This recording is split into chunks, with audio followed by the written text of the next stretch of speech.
welcome to another edition of the In Search SEO podcast, where we paint the town red with search marketing insights. Well, this week we have one of my all-time favorites. He's not only a great marketer, he is a great person. He is the VP of Content Strategy over at AimClear. Mr. Mark Traphagen will join us to talk about how Google is shifting to becoming a discovery engine, which changes the entire content landscape. How does search as a journey impact your content creation? Developing a content strategy that aligns to Google's tendency to guide users to a greater extent, and why having a content mindset is more important than ever, and how to prioritize your content efforts in this new world of Google. Plus, we pick apart the latest Google algorithm update, the unconfirmed July 2019 update, which, as you shall see, was quite weird. I am your host, Morty Oberstein. I am joined by the always energetic, the young, the vivacious, Sapir Carabello. Wow, Morty, listen, I'm not even joking when I say that every week I look forward to your introduction. You're just never disappointed. It's like you're sitting there, podcast day is approaching. Of course. Oh, I can't wait to see what he's going to say next. That's what You have no life. Tell me about it. I know you're flattering me, and I should be like, thank you, I really appreciate that. You should be But flattered. my first thought is, you really? Let's talk about this.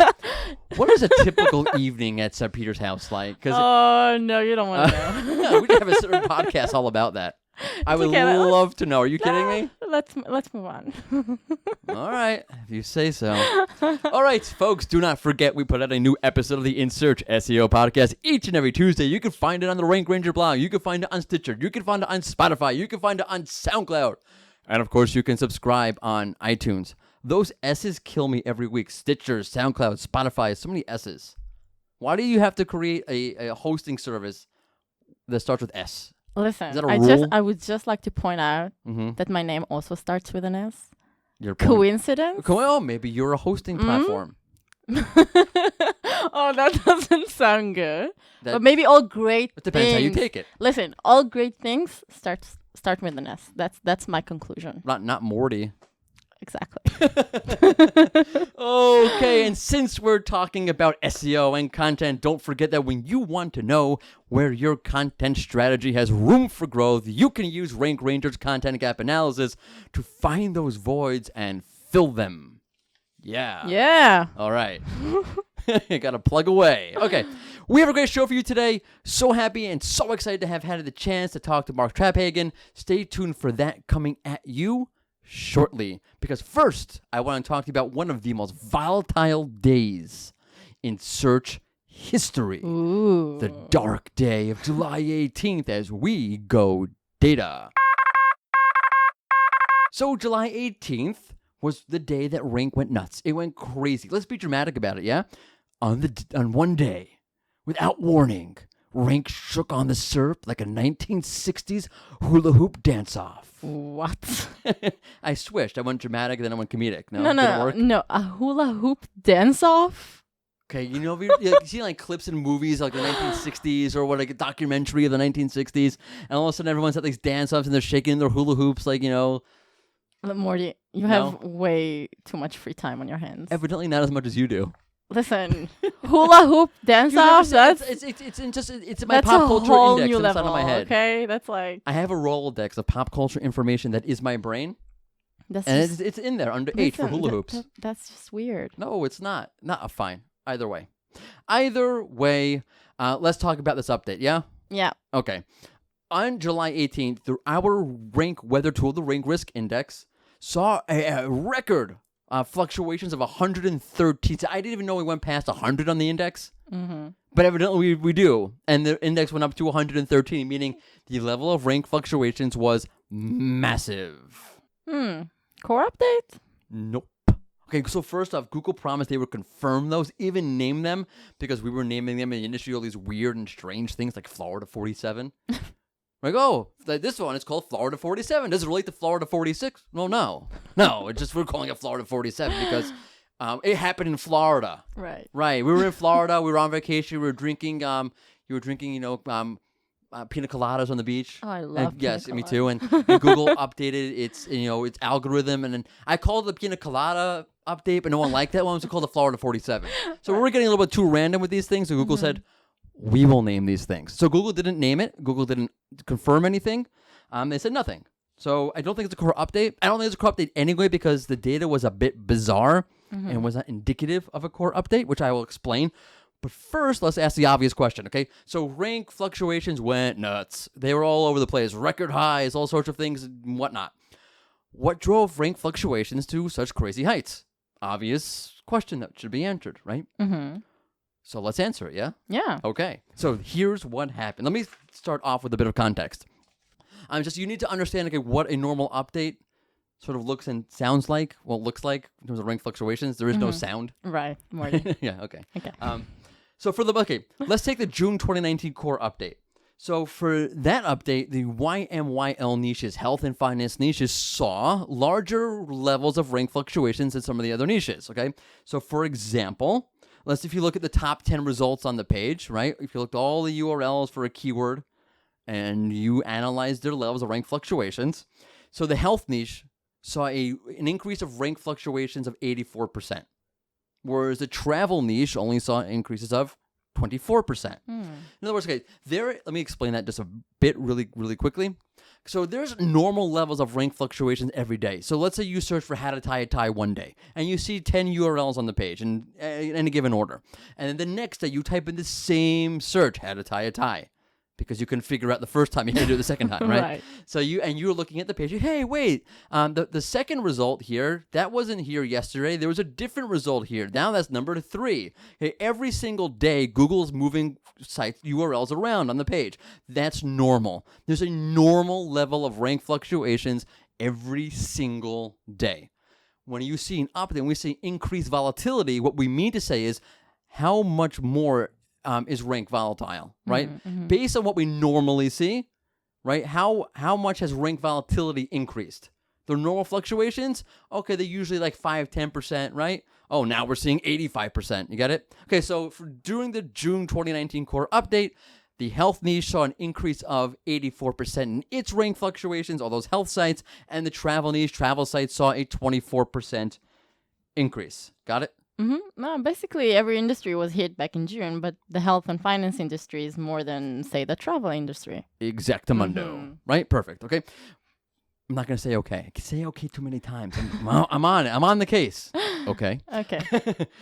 But this was not the case with the July 2019 unconfirmed update. It was a bit more complicated. Okay. So again, we're trying to figure out what drove rank fluctuations so crazy, even more than a core update. Okay. So I said okay again. Nuts. Let's take a look at the first 3 results. Okay, you have the first 3 URLs on a page. Okay, and those tend to fluctuate during a update. Okay, they fluctuate in general, very minimal fluctuations, right? If what's usually ranked number 1 one day is going to be ranked number 1 the second and third and fourth day you look at it. But there are changes here and there. Okay, but they do see increases. Those even top positions do see increases during a Google algorithm update, and indeed, there was increased rank fluctuations at the top 3 positions on the SERP during the unconfirmed July 2019 core update. The only problem is that it's what we normally see. So there's normal on any given day, and there's normal for an update. Everything normal is relative. That's what my mom always said. Lovely. Morty, you're normal, but it's relative. Oh, my God. All right. The levels of rank fluctuations at the top of the SERP, meaning position number 1, number 2, number 3, during the July update were typical of a normal Google update, meaning the crazy high, insane levels of rank fluctuations could not have been driven by changes at the first, second, and third position on the SERP. In other words, we saw these crazy high levels of rank fluctuations going on July 18th. So maybe Google really changed things up at the first position. Maybe what you saw for the keyword how to tie a tie before the update now changed after the update. And all these number 1 ranking positions all saw new URLs. And the second position, everything's new for every keyword on the whole planet, being hyperbolic. Oh, wow. Okay, that's not what happened. Right? There was normal change. There were increases at the first, second, and third position on the SERP, but nothing crazy. Nothing more crazy than what you see on any given algorithm update, which means that the insane crazy highs that we saw on the 18th did not come from the changes Google made at the first, second, and third positions. Good? Good. Okay. But as you move down the SERP, Ooh. let's move down the SERP. Okay? Meaning, let's look at the 5th, 6th, 7th, 8th. I can keep going. Ranking positions. I can count. 9, 10. Good to know. Yep. Ranking positions. Things got hot and heavy. Morty. Sorry. Rank fluctuations picked up a bit. Is that more PG for you? Much better. Okay, right. Because we wouldn't want to sexualize SEO in case any children are listening. Stay on target, Morty. Stay on target, Morty. Fine. Staying on target. Good. Staying on target. That's why you're here. Okay, help me focus. Okay, when I looked at the SERP overall, or rather page 1, the top 10 positions, to be more specific, rank volatility was much higher during the July unconfirmed core update than back in June during the official core update, which just goes to show you, just because it's an official core algorithm update doesn't mean it's more impactful, bigger, or overall more of a shakeup than your unconfirmed updates. Just for the record. Okay. People need to realize that. Mm-hmm. No, we're like, it's a core update. Yeah, there was an unconfirmed update that shook up rank just as much, but no one's talking about that one because Google didn't confirm it or name it. Let's call it Florida 48. So I already told you, right? The top positions 1, 2, 3 were not more volatile than usual. Thus, the crazy volatility increase has essentially come from positions 5 through 10. Okay, give me numbers. You want numbers? You can handle the numbers. Morty. All work and no play. Morty. Here's Morty. I'm totally out of Jack Nicholson quotes. Oh, that was terrible. You want numbers? Yes. Yes, numbers? Come on. You will learn by the numbers. I will teach you. To quote Full Metal Jacket. Oh, you thought I had nothing left. Listen, I quit. That's it. I'm done. That was perfect. You will learn by the numbers. I will teach you. Happens to be a quote from Full Metal Jacket, and it's literally what I'm going to do. I'm going to show you the numbers to teach you. Someone please save me. So you have to save yourself. You volunteered for this, by the way. Okay, so remember when I said during the June update, the YMYL niches, health finance, saw higher levels of rank fluctuations across the top 10 results? Mm-hmm. Yeah, I brought that up for a reason. I wasn't just right. like, there was a method to my madness as usual. Good to know. Yep. So, and again, the other niches like travel, retail were not nearly as high. Right. Travel saw 24% increase in rank volatility. Health saw an 84% increase. 24, 80%, kind of far off from each other. Mm-hmm. Right. Keep going. You're looking at me like that. Keep it going. Okay. So those other niches, the travel niche, the food and drink niche, the retail niche, they sort of caught up here.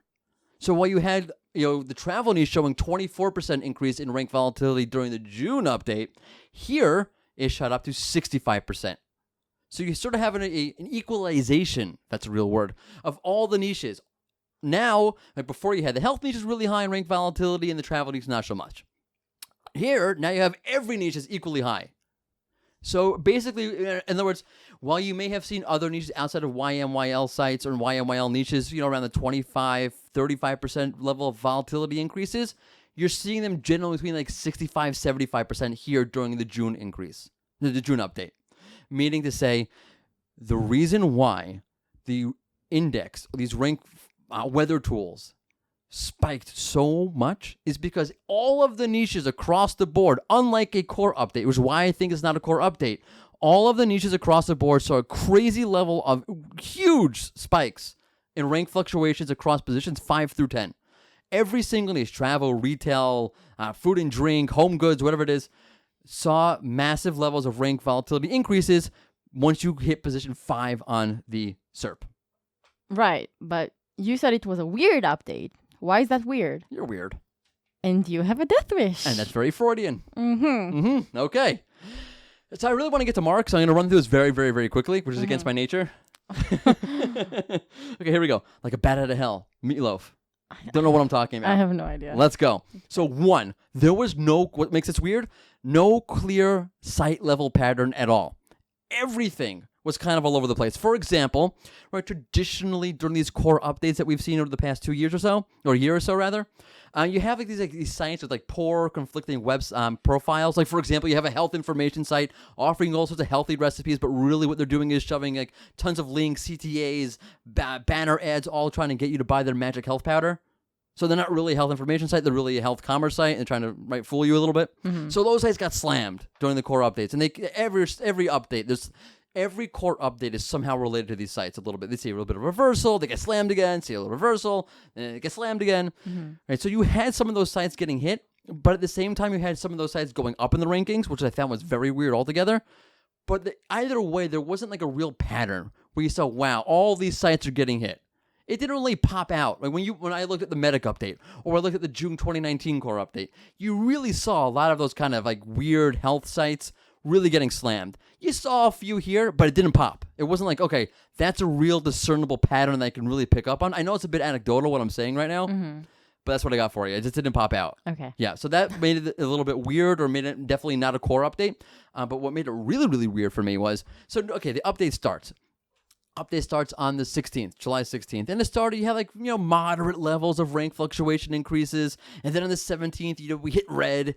There were high levels of rank fluctuation increases. And then on the 18th, when things went nuts, there were even higher levels of rank fluctuation increases. And then nothing.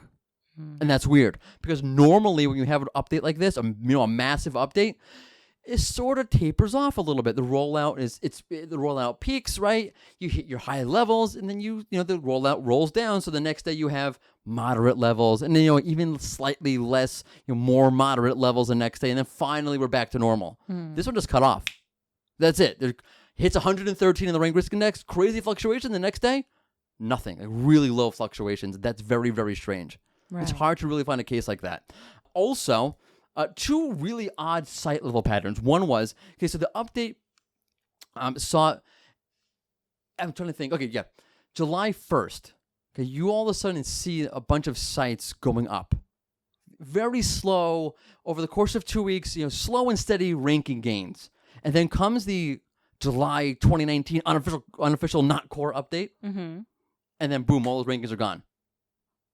Not every site, obviously, but it was enough sites that I looked at where, this is definitely a pattern, right? July 1st, these sites start going up very moderately, very slowly. It looks like it's a real slow and steady gain, a lasting gain. This is going to last. And then Google turns a switch, rolls out the unconfirmed update of July 2019, and all those sites lose their rankings. The second really odd site level pattern that I saw was, on the first 2 days of the update, there were a lot of sites, again, not every site, but enough where I can say, that's a pattern here. By the way, any update, whatever patterns we talk about, they're not the overall pattern for the update. They're like a theme within the update. Right. Okay? So a theme here within the update were sites that were going up, that went up per the first and second day of the update's rollout. This update was 3 days long. The first day the site goes up, second day the site goes up a little more, and then the third day, boom, slam in the gutter. So these sites see a very, very quick reversal of fortunes. They have 2 days of nice, sharp, quick gains, and then boom, they go right back down to where before, or not totally down, but mostly down, which is weird because an update does have reversals. But usually you'll see reversals in a week at another update, or a month from now, Google will roll out another update and reverse some of the things it did during the previous update. It's kind of weird to see so many sites go down the next day. As if to say Google was saying, with both instances, with both increasing rank at July 1st through July 14th or so, and then slamming those rankings, or the first 2 days going up and then turning the switch and taking away those rankings on the third day of the rollout, it's almost as if Google were saying, you know what, I don't think we're so happy with what we're doing here. Let's change this around. I don't think these things are going so well. As if Google wasn't happy with something was going on in the algorithm and wanted to make a change, or there's some kind of bug. Something just felt very weird and very off. Again, I know I'm being a little bit anecdotal or very bit anecdotal. Where I used to have a teacher who used to say, I forgot what grade it was. I mean, obviously I had been in high school or something. He goes, not all speculation is bad speculation. So I know I'm speculating, but I've looked at a lot of updates, and I've looked at a lot of sites from a lot of updates, and there's something about this update that doesn't feel like it went the way Google wanted it to go. Oh, Morty, see how informative you can be when you stop quoting random movies? You mean The Shining, A Few Good Men, and Full Metal Jacket as being random movies? Those are classics. Listen, you say classics, I say old and random, tomato. No, tomato. I'm sorry you have no taste in movies. What a horrible life that must be for you. If you think The Shining is a random movie. I have never heard of The Shining. Oh, Boy, I have well, no idea what you're talking as about. I go through some of my favorite, and now speaking disappear now, some of your favorite movies out there in the audience because they're classics, let's move on to one of my favorites from within the SEO industry. Nice segue. Really nice. Yeah, right? Right. There is not enough I can say about Mark Traphagen. I could gush over him for the next half hour, but I won't do that to you, our lovely audience. He did it to me. Right. I won't embarrass Mark either. So without further ado, here is Mark Traphagen to tell you what content means in the age of Google's discovery engine status. Cut one. Welcome to another In Search SEO podcast interview. Today we are fortunate to have with us one of my favorites from the SEO community. You've seen him here, you've seen him there, you've seen him everywhere, and often in a nifty bow tie, by the way. He is the VP of Content Strategy over at AimClear. Put your hands together for Mark Traphagen. How are you? Hey, I am great, Morty. Always good to be with you. Always good to chat with you, and especially today with your audience, which I'm really thrilled about. I'm really thrilled that you're here. So I heard a rumor that you used to be a teacher. Is that true? Or did I get that totally wrong? My students might contest that, and their parents might really protest it. But yes, it was true. I was a classroom teacher for over 15 years. Oh wow, nice. So I used to be a teacher myself for 3 years, in another lifetime, and my parents and my students would say the same thing about me. So we're in the same boat. So do you feel like that? Here I am already interviewing you, right? Do you feel like that had some good preparation for what you do now? Because I really do. Yeah, 100%. I like interweaving my educational background because I mean what I do is educate. I write. I do this podcast, and it's all about breaking down complex information so that it's accessible to people.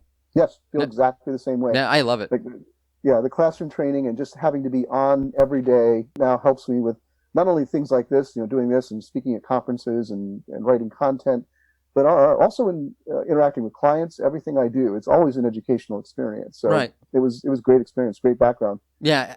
The teaching thing definitely. I've had some business experience in another lifetime before that lifetime, and that has nothing to do with SEO. But the educational background that I have, I feel it's done wonders for me being able to be who I am now. I still view myself as a teacher primarily, which is weird. Yeah.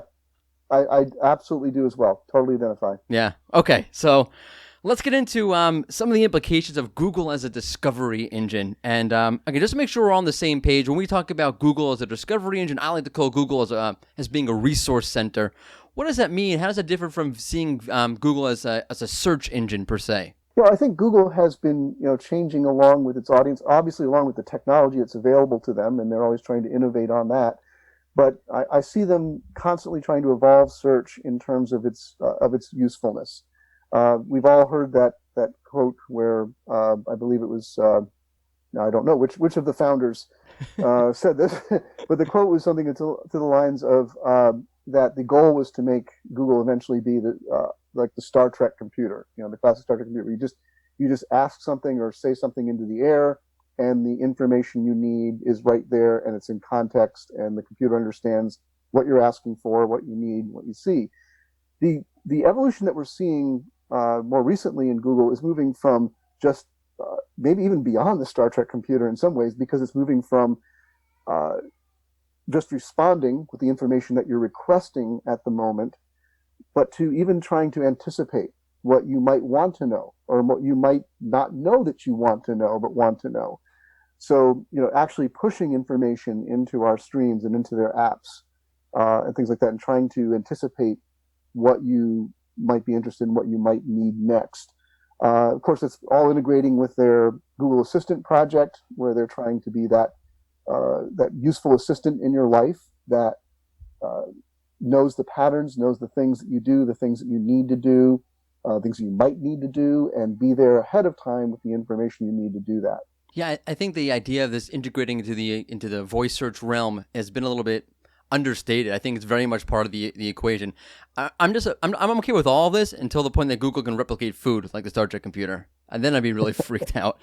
Yeah, because there goes, I'm fighting my waistline already. I don't need that. I don't need that much help there. I never thought of that. That'd be great or terrible, right? Oh God, if you could have any food you wanted any time, that'd be amazing. Wow, the end of civilization, or the beginning of it. Yeah. Oh boy. Okay, so I want to talk about search as a journey because you brought it up. One of the I believe to be misconceptions about search as a journey is that back in I think it was October 2018. I always get my dates messed up. September, one of those points in fall 2018, when Google came out with search as a journey as an official concept. It sort of came out as if okay, Google invented this concept. We're going to start doing this, and it's a Google initiative. Whereas I kind of look at it the opposite.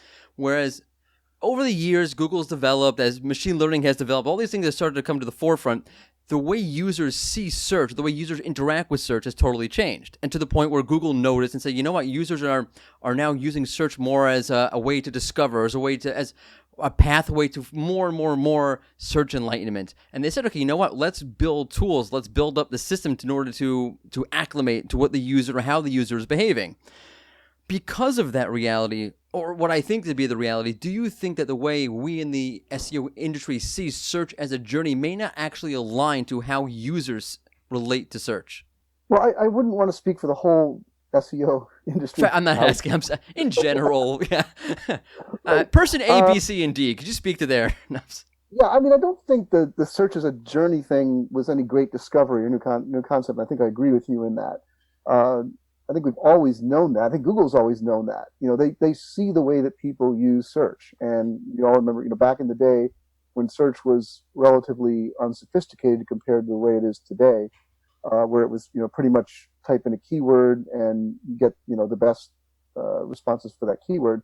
They would see people in text in real time crafting their queries. Like they would know to do that. They put in a very generic term like Jaguar, and Google would try its best to give them a set of results and said, no, a Jaguar guitar or Jaguar animal, So that's on a very simplistic level, but they saw people crafting their searches. So I think that was step one, to say, how can we, as machine learning came along and rudimentary artificial intelligence, how can we help users along in that, anticipate that ahead of time, try to gather the right information, the context to get them quicker along that journey to where they want to go. So I think that's one aspect of it. Okay, so with that, I want to take that and go into content, because you are a content orchestrator of a massive pieces of content. You're like the content man, basically.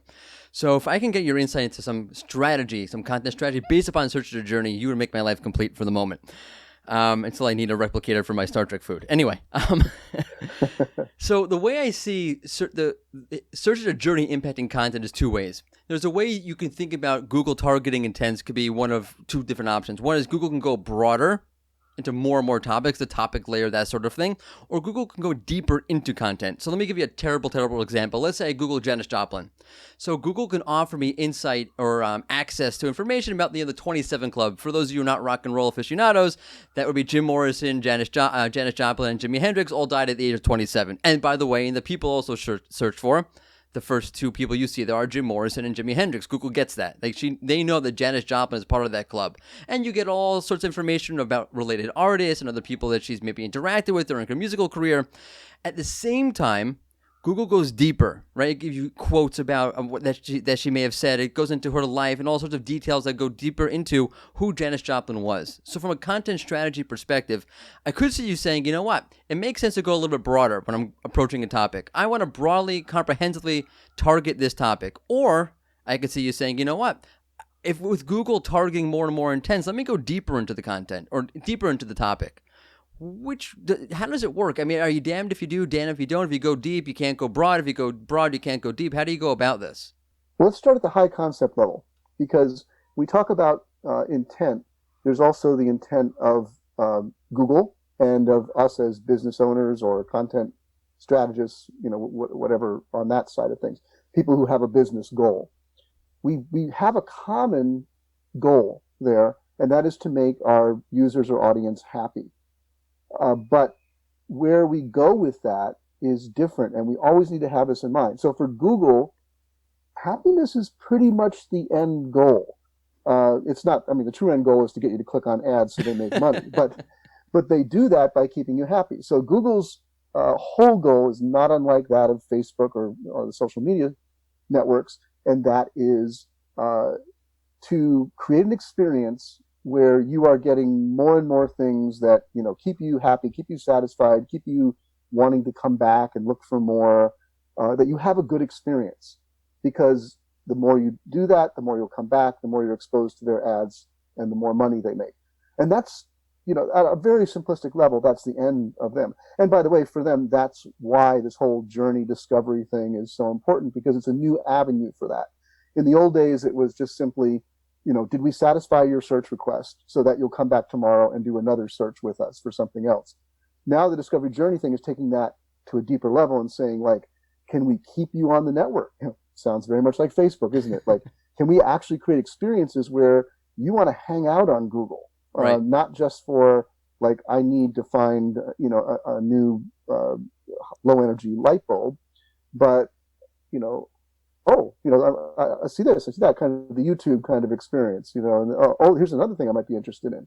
So that's their simple goal. For us as business owners, however, we have that same high level goal. We want happy users who like us, who will want to see our brand in their search and come back to us, who want to see our content. But ultimately, we have a much more specific goal, and that's to get them interested in our product or service and to become customers. So I think at one level, the answer to that is different. If you were Google, then you can be as broad as you want, because you're just out there searching for anything that will make the user happy and keep them coming back. And if they're doing that, you've done your job. As a business runner with business concerns, you can't just do that. And I think too many make the mistake of doing that. Whether it's in social media or in content, they're just chasing after that engagement, chasing after that, keep them interested, keep them on the hook, but they're not always linking up to the business goal.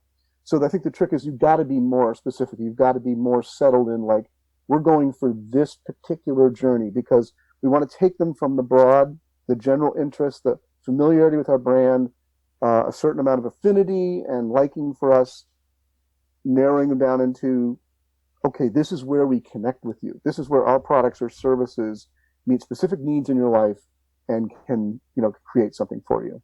Wow. Okay. So many points I want to jump on there. First off, the idea of looking at your content strategy from that perspective, where do you think that starts? Does that start off with brand identity, product identity, service identity? We often view, at least in the SEO world, within the SEO world, you're going to view content from an SEO perspective. But to talk about where you are going with the content that you just mentioned, where do you think that starts from? How does that? It's obviously not from a search perspective. Your content strategy goes way beyond search.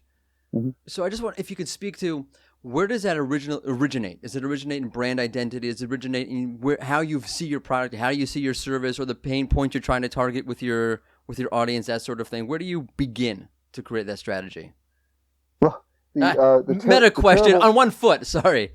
The terrible but true answer to that is you have to begin at all levels, which is a terrible answer because it's impossible to do. Unless you've got some ginormous staff and unlimited budget. Right. But you've got to have that in mind from the beginning, that you're creating things at all different levels. Because the truth is, people find you and come into you and enter you for the first time at all different levels. So, we like to think of it in terms of this simple funnel where we're building out there on the one level, the brand identity, brand affinity kind of content, the big stuff that connects with you, that makes a user stop in their feed and say, I want to see that, I want to read that, I want to view that, and then when they see you again, they're going to want to see more, and you help them in some way. There's that level, but depending on what you do, in most cases, a lot of users are going to come in at all different levels. They're going to come in, they're searching for a very specific thing, a very specific need or product. So in your content strategy, right from the beginning, you've got to be thinking at all those different levels of the traditional funnel, because any of them can be entry points, right. And you've got to have your best foot forward when people come in that way. Okay, so let me jump on the other thing that you said, that Google search is like a YouTube sort of experience, and I very, very, very much agree with that. I find myself doing that, right? If I search for a score, like a sports score, and then this player shows up, and then that thing shows up, I'm stuck there for an hour, and I was supposed to be working. Oh, my boss isn't listening. It's all Google. I'm doing work, no? Okay. Research. It's research. Right, search. It's research, right. Okay, and I'm using it on the podcast now, so it's all good. Anyway, based on knowing that and realizing that, can you offer some insight into how your content strategy may or may not have changed over the past year or so because of that? Yeah, I think that's the biggest thing is thinking about. There's several things, but just going off of what I just said is thinking about all levels of content as potential entry points, because the way that search works now, people could come into you at any of those points. So you have to view them as everything is a first impression. Your product page is the first impression. And the past year or two, we've been doing a lot of work with helping e-commerce brands to make their product pages more interesting. Partly because of just the basic SEO concern of thin content, and too many product pages are thin content and don't stand out enough. But just from a user standpoint, that's somebody arriving at you for the first time. What's the experience they're having on that page at that moment? This bridges over into something that I've been talking about a lot now, and just thinking about a lot. I call it the content mindset, and I'm preaching this everywhere I can now because I really believe it. I think that there's something about when you're a content marketer, when that's your focus, like as with me, you begin to see that content teaches you things about every aspect of marketing. And I don't mean to say, I'm not trying to be like, content is everything, because SEO says like, no, SEO is everything, and social media is everything. But rather than, or even that content is the most important thing, but rather that understanding what content is, how it works, how it functions with your audience at every level, gives you insights into how you do all of your marketing. So, and then coming into every aspect of your marketing with that content mindset. So there's a specific example is seeing a product page as primarily a piece of content for the user, not just, a product description with a buy now button. Right. And that's a very good point. I mean, I wonder if the way separate point, and if I'm going on a tangent, I apologize. One of the things I see on e-commerce sites, or even I notice them on a YMYL sites with the health niche also, is that the UI is so unappealing from a user perspective. It's so concerned with buying and purchasing, and not from educating. Or just we talk about teaching, about educating and informing about what this product is, what the service is, as opposed to just trying to get me to buy. Okay, separate point. Okay, with what you just said, and in thinking as a content creator, how do you consider this search journey? In other words, how are you possibly going to get into someone's head to such an extent when you can anticipate what that journey may look like for multiple users? It's enough to make your to go mad a little bit. It's almost like chaos. Yeah, well, it's a continuous project, and I don't think you can do it all at once. Right. But you have to be revisiting it all the time. But I think the big concept, and credit where it's due, like I learned this from my former boss, Eric Enga of Stone Temple. Sure. This concept of on any page on your site that a user might arrive at, then beginning to think from that page, satisfying all the possible needs that user might have from that. Right. And there's some evidence that Google's beginning to look at pages this way. So they arrive at a product page, to use our example like that. They're looking for a specific thing, low energy light bulbs, and they ran on your page for one thing. Well, when I get to a page like that, I may not know. I may have heard, maybe I heard on a podcast, something like that. You should be using low energy light bulbs. And you think, I don't know anything about that. How do they work? Can I put them in the same sockets? I've got 1,000 questions. Now, you don't try to answer all of those on that page because it becomes too cumbersome. But here's the more question. This bridges from content to site design and navigation.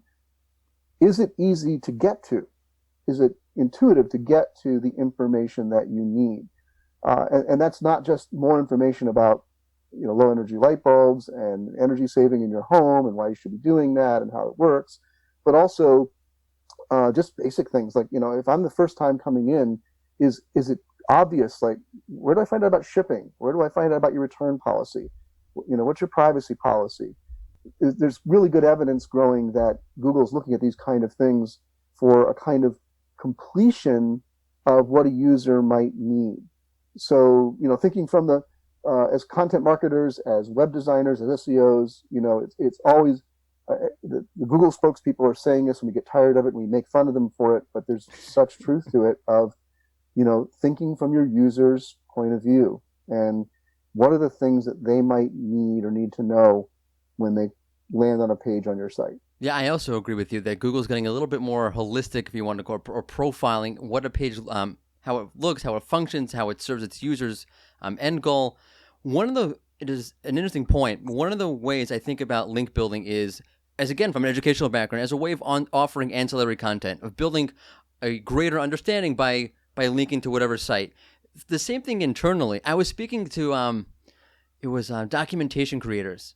Technical documentation creators. I was saying to them, you have a huge opportunity because a lot of the how-to queries that Google's going to show a feature snippet for are right up your alley. And I said to them that one of the things that you guys often don't consider that I think you might want to consider is that when you create a piece of documentation, someone may have landed there accidentally. I don't mean accidentally. I mean to say that they may not be looking for what you wrote. They may be looking for something else and thought, okay, this looks applicable, and it's not. The example I gave was a Samsung phone, right? So you might have a whole piece of documentation of how to change the settings. They may not want to change the settings. They might want to learn how to do X, Y, and Z. So on that documentation page, is it easy for them to find other information? And use your internal link scheme not as a way to highlight this blog post that I wrote or highlight this product that I also have, but as a way to build understanding with your users. Exactly. I mean, I've had that happen recently where I land on a page, Google is trying its best to sends me to the page that's not really what I was looking for, and about to go away, and then I see, oh, wait a minute, there's a link right there, or there's information right there on what I was actually looking for. Right. This is super helpful. So yeah. So I stay instead of leaving. It's a big part of not bouncing, I think. Yeah. Do you find that content creators are starting to get a little bit befuddled trying to deal with this search as a journey concept? Are they a little bit all over the place in how they're dealing with it?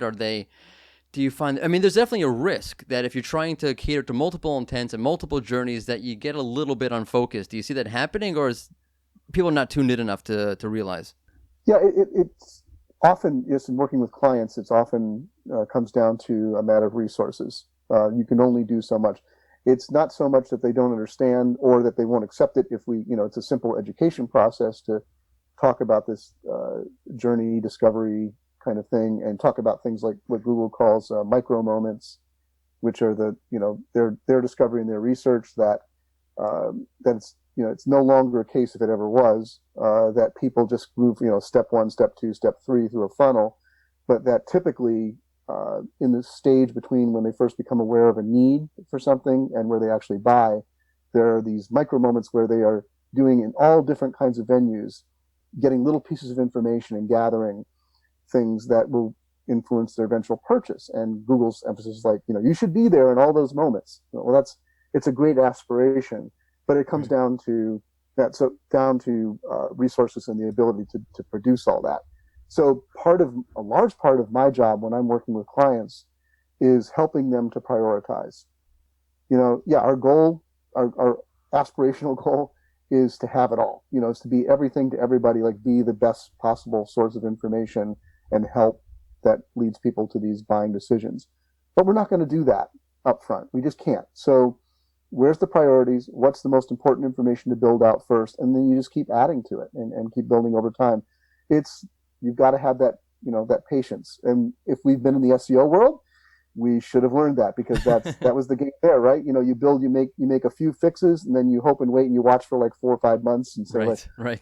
Okay, yeah, it's starting to go up now. That worked, It's a great point. I mean, sitting on this end of the microphone, I often forget these sort of things. But yeah, like if there's more intents being targeted, and Google's getting more diverse in what it's trying to show, and it's more avenues of content, all these sort of things, it does mean like you need to prioritize your resources in all new ways. Thank you for enlightening me about that, because it's a point that I don't think gets discussed enough. Yeah, it's really job one for us. If you are in charge of content or search strategy for a company, or you're a consultant helping people with that, I think it's a huge part of your job that's easy to forget, is that because we, like, as a consultant, we tend to, like, we'll throw out to a client, like, all the ideas, here's all the things you should be doing. And they look at the list and they say, I don't have budget, I don't have people. So, you can't just throw a big list at people. you need to let them know, like, yeah, you should be doing all these things eventually, but okay, we're real Right. with you. We know we got to take this one step at a time. So help them prioritize. Help them say, like, here's the big ones. Here's the big fish. We should catch these first, get those, and then we can just keep moving down the list and building out more and more of the detail that's going to make it really extraordinary down the road. So basically, content is turned into an overwhelmingly enterprise procedure that you have to be patient with, more so than ever. Let me ask you about this, because I feel like we get stuck into a trap of speaking about search as a journey from a topical perspective. I mean, I fall into the trap myself. Most of the questions here have been focused about, getting into more topics or a topic deeper and all these sort of things. But one of the things I think we often forget about as content creators, you actually have a great piece about this, I think, is tone and how we write for a user. For example, my mother-in-law has a dog, a poodle, right? So one type of user, my mother-in-law, is just a lot of just big sense of humor, lively personality. The content you write for her is not going to be the same sort of content about poodles that someone who's a little bit more stuck about their poodle might tend to enjoy or might tend to read. When you consider tone and you consider the user and how they would experience different tones, how does that sort of tie into user intent and where the user will ultimately go on their search journey based upon two different user profiles for two different types of people who enjoy two different types of tones? Yeah, that's a great question, because I think it's something that you've got to make a very conscious decision about, and you've got to decide, from your standpoint, like what is your tone going to be, and be consistent with it, because it does not work to try to be all things to all people in that. Right, 100%. People will see that and will be confused by it or feel you're disingenuous. Be happy with one post and be or piece of content and be offended by the next. So you've got to make a choice and make a stand in that. And I think it's an important thing to do. I've talked a lot in the past about this concept I have of it's like two islands, and we've got to build a bridge between them. There's the brand island, and then there's the prospect island, and each has its own wants, needs, and desires. And the constant job of the marketer in general, but particularly of the content marketer, is to build that bridge. So the brands that I see being the most successful with their content is where they've been bold. They've made a decision like, this is the kind of user we want to connect with. We believe this is who will best connect with our brand, and this is the tone they're looking for. So, using your example, one pet-oriented or dog-oriented company might decide, like, we're going to connect best with the people who are, like, their pets or their dogs are maybe they have show dogs or something like Right. that. Like, this is serious business. It's money to them. It's or they're just like so into it that you can't joke around about it. So that's going to be our tone. Another might decide, like, we're just the people they just love dogs, and they just like they love, it's just all fun for them, and it's about the lifestyle and what that means, the emotions and things like that. So we're going to go for that. But when I see the brands that make a clear choice and they stick with it, they're going to connect with the people who are going to get the best benefit from their brand. Do you think? Let me ask you a more Google question about tone then. And it's hard to. I know it's hard to say because Google hasn't really said so much around this. But to what extent do you believe that Google can or cannot understand tone from the larger syntax within a piece of content? Well, I don't know. Right. No, I know. No one knows. There's a confidence building answer right at the second. But not all bad. No, not all speculation is bad. Yeah, but I think I want to start this with a caution. Okay. Because I think we have a tendency, and I see this a lot in our world, in the SEO world, the search world in general, those of us who talk about and watch Google all the time, there can be this, we see Google doing amazing things, right? We do see Google like innovating all the time and getting better at, user intent and all these sorts of things. And it tends to make us think, and we also read about, Google being one of the wealthiest companies in the world. And so we kind of tend to think that Google has unlimited resources, right? And they can just do anything. And they probably are doing anything that they can do. But the reality is, you talk with Google engineers, or you just watch Google all the time, you realize they can do a lot more than you or I can do, but they're still limited, and they still make choices. We've been talking a lot throughout this whole episode about making choices, making priorities, making decisions. Google does that too. Google engineers do that. Google management does that. And there's a lot of things that they might be able to do that they'd like to do that they can't, especially in things like this. So I think there's an assumption that, they're probably, probably doing that. On a thing like tone, my guess is that that's got to be on their radar. It's got to be something that they aspire to. I'm not assuming that they have that down yet, or even have done anything with it. Maybe at a rudimentary level. There's certainly some evidence that how they look at things semantically, and they may be doing some things like that. The one thing we do know about Google is they're continuously experimenting. And I know, those of us that watch search closely and watch search results, we can be very quick to pick out, and we often do, where Google makes mistakes. Right. And, like a horrible piece of suggested content. Like It's a pastime for some. Oh my God, yes. But, see, like I noticed, like for even though I'm not yet an entity to Google, like I don't, that's actually a definable thing, be another whole podcast. But like, there's a database where you can go and find out. Like, I mean, Google has some idea of who I am, but I don't have a numeric ID as an entity, so I don't have a knowledge box for me yet, things like that. But they know enough about me, and my name is unique enough. When you search it, you started getting a while ago this carousel at the bottom of I forget what the exact heading of it was, but SEO experts or something like that. Right. And it, a lot of it was the usual cast of characters that you'd expect to see, but there were some weird names in there, people who weren't SEOs at all. And in one case where I wish I could remember the particular example, but like it was the name of somebody who actually is a well-known SEO, but it's also the name of a historical figure from like the 16th century nice. or something. And so the image was that historical figure. Like, wow, he was really ahead of his time. So we see examples of that, like, but Google is not afraid to do that in public. Like that's how they learn. That's a good point. So, right. Yeah. So here, my advice for anything like this is, rather than spend time speculating about, is that a ranking factor right now, or something Google's actually measuring, is to assume if it's good for the user, if it works for the user, it's eventually going to be important for search. Right. Because that big goal we talked about at the beginning, Google wants its users to be happy. And they don't want ultimately that serious poodle person to arrive at a, happy-go-lucky, fun, poodles are cute page, even if that page has good information on it that they might be looking. So that would be my speculation. It's on the radar.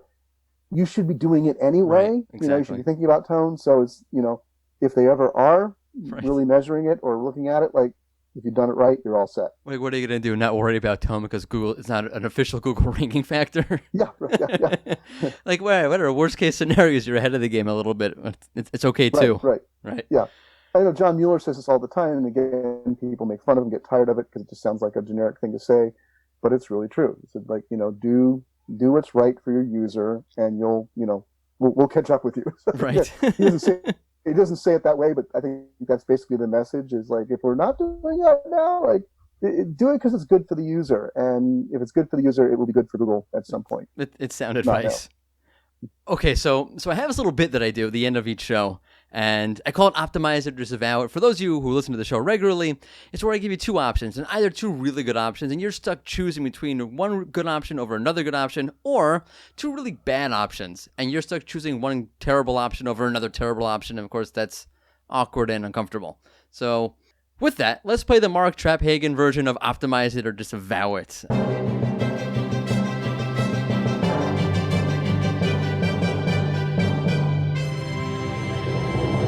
If you can choose, or if you had to choose, and you only do one or the other, it's a zero-sum world. You can either target a very small, refined group of users with some really, really awesome content, or you can go after a big old chunk of users with some content that you might describe as, meh, it's okay, it's not terrible, it's not great. If you could do one or the other one, do you target that big group of users, or do you target that smaller group of users with the better content? Okay, so I get to swipe right or swipe left here. Right. I mean, you can say it depends. You can go that way. Yeah. There's, that's always a classic way to go. Because of course it always does. Right. That's true. So I won't cheap out with that. Thank you. I appreciate that. And and realizing that it's never a zero-sum game because but I not holding you to this. I'm gonna do it from try to keep it as real as possible. I'm gonna do it from like that standpoint we were talking about before. It's like you don't have unlimited resources. You can't do it all at once. So where do you start? Where do you do it right now? And if that's the choice, then I'm going to go with the niche. I'm going to go with the like doing the best possible thing you can for small segments that you're hyper targeting and doing like better than anybody else. I think that's where the best wins are now, because there's so much competition out there in the content. Like just trying to do the scatter shot and just cover the bases, trying to hit everybody. You're not going to stand out. You're not going to hit anybody at all. Google's not going to care. Your users aren't going to care. So find those people that you can connect with who are going to care and win and build from there. I think that's the starting point. As a content creator, I love that, because at least you can put something, valuable, worthwhile, part of yourself into content like that, as opposed to just targeting the general fray. So awesome. Thank you, Mark. I really appreciate that. Thanks for coming on. Absolutely. Can I add one quick thing to that? Absolutely. Yeah. I think you can find some big wins in that do get you more of a scattershot approach. We've seen that in the past where, we concentrated on something very, very specific, built out maybe an anchor piece of content that was just really awesome, had some great original data or something that, had a hook to it that people are going to talk about, that media was going to pick up, things like that.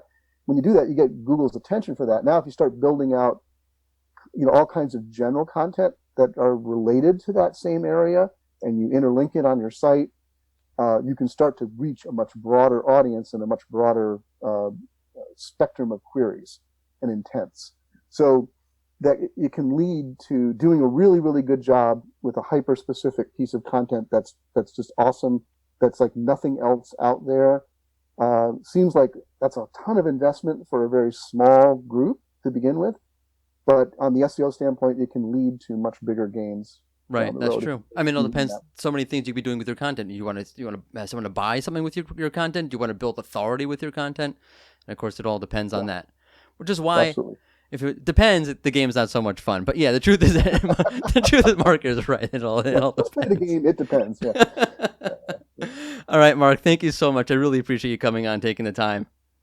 Marty, thank you for having me. Great questions, great conversation. I love this, and I'm always learning as I'm talking. So I get the opportunity to talk about what I love. That's my favorite part of doing the podcast, is I get to learn from so many experts all the time. Thanks again. Thank you. And we are back to your regularly scheduled InSearch SEO podcast. Loved it. Every second. It was so enjoyable. Okay. So he's very clear, very amazing, very awesome. You should follow him on Twitter. He puts out tons of articles, tons of content. So definitely do that. We'll definitely link to his Twitter handle in the blog post for the podcast. But you know what this means, by the way. Every time we have a nice guest that comes onto our show and offers us with some really informative insights, it means Rank Ranger's SEO Community Question of the Week. Are you ready? Yeah, I am ready. Okay, so we got a great question for you this week. Sapir, tell the good folks what they've won. How has search as a journey changed your content strategy? Right, so Google is now, this discovery engine is trying to send users to all new areas of exploration and all new ways and all new methods and all new levels of depth and understanding on the SERP. That's got to have changed your content strategy. How has it changed it? What tips do you have? Share, so we can share your name on the next episode of the InSearch SEO podcast. By the way, let's do last week's question. So last week we talked about CRO, and we asked, how do you get a good qualitative data? A good sense qualitatively of what's preventing conversions or what's helping conversions on your site. And Chris Berkholm, Birkholm on LinkedIn, find him there. He said, he offered a whole slew of advice for you. I'll just pick out a little incy-bincy tidbit for you.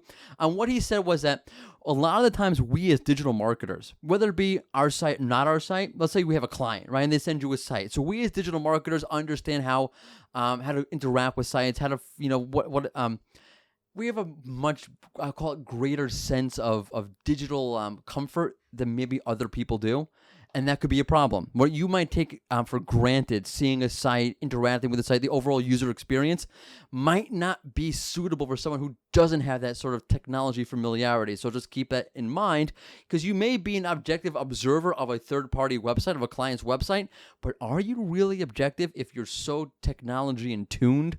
You, as a digital marketer, think about deal with all these things every single day. You take certain things for granted. So just, approach it with a real set of fresh eyes. Good point. Good point. Good point. Okay.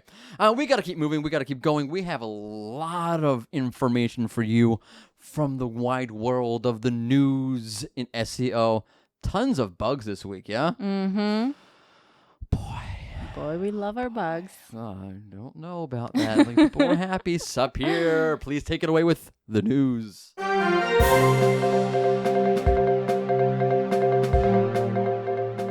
Google is running a new knowledge panel for scholars. Scholarly authors now get a panel that is based off their Google Scholars metrics, if you will. As such, you will see their number of citations and so forth. Elementary, my dear Watson. Elementary. I love it. Yeah, it's great.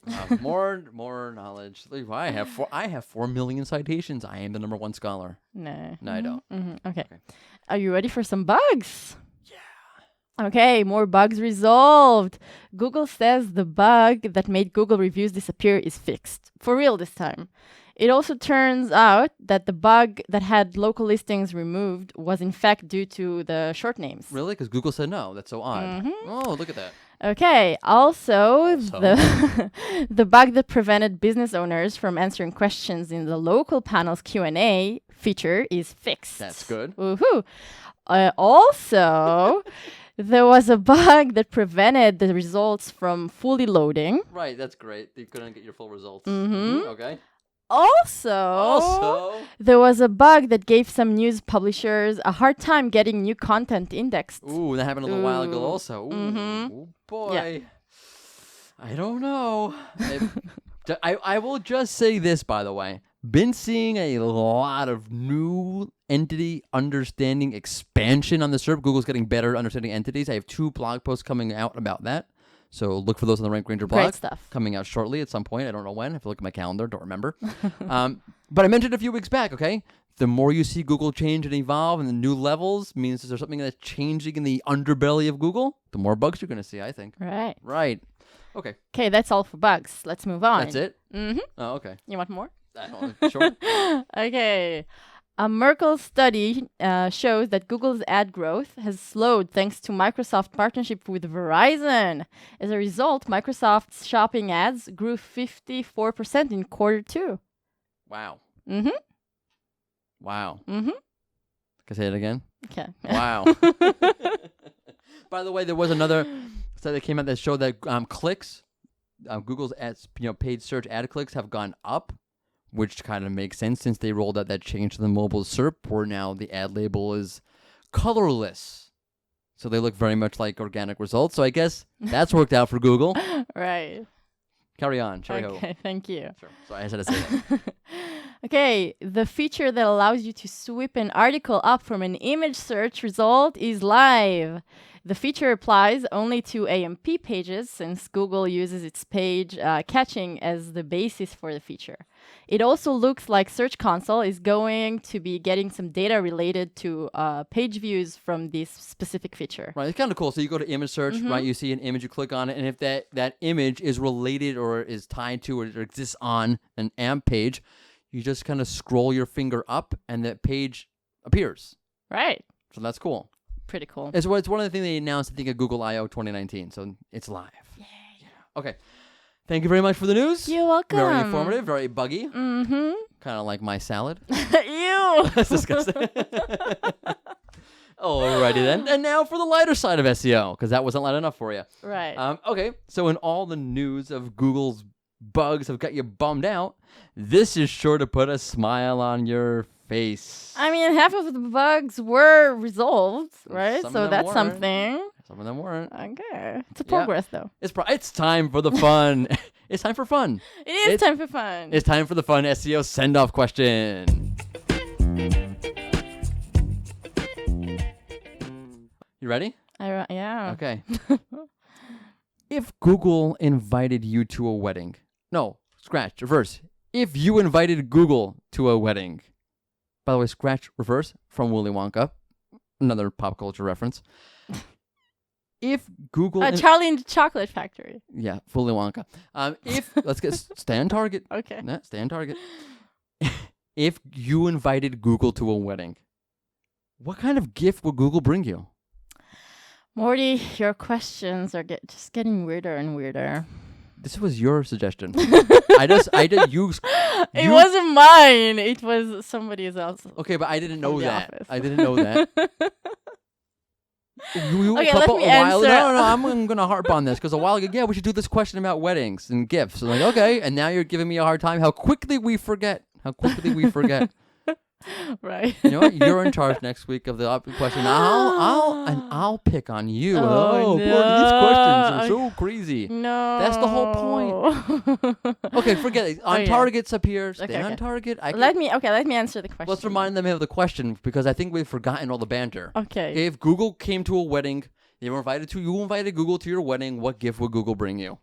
Well, obviously, Google would know what you want and just give it to you. And if anyone from Google is listening, I am not married yet, but a villa would be nice. Thank you. Google is listening. Mm-hmm. I mean, that's a good theory. I agree, on our actually. phones, on the Google Home over here. It's everywhere. So, yeah, a villa. Villa, yeah. Okay. Anywhere like Spain? Spain? Costa Rica? Sure. Why not? Wyoming? Wyoming. No. Wait, are you dissing on the great state of Wyoming? For real? God forbid. All of our listeners in Wyoming are now like, oh, I'm not listening to this. Stay with us. I love Wyoming. She doesn't, but I love Wyoming. Stay with us. Okay. What would I give? What would Google give me for my wedding? You're already married. So. I know. But, I can renew my vows, right? I can get more gifts. Yeah? Right. Okay, so I think weddings to Google are like lyrics. You go, you eat, you drink, and you give nothing back in return. Wow. Oh, that's a low blow. Wow. Low blow, Morty. Who did you take a jab there? Them's fighting words. Right there. Or Google would just bring me a blender. Google. Blender is good. Yeah, but it's but the kicker would be Google ordered it from Amazon. Because they couldn't find a cheaper deal on the shopping partners. Ooh, another jab at Google. And that'll do it for us, yeah? Yeah. Okay, don't forget to tune in again next week for an all-new In Search SEO podcast coming out on Tuesday. Thank you for joining us. We appreciate your listening. Thank you. Until next time. Oh, I forgot. It's In Search because we're all in search for something. And now we can say goodbye. Bye.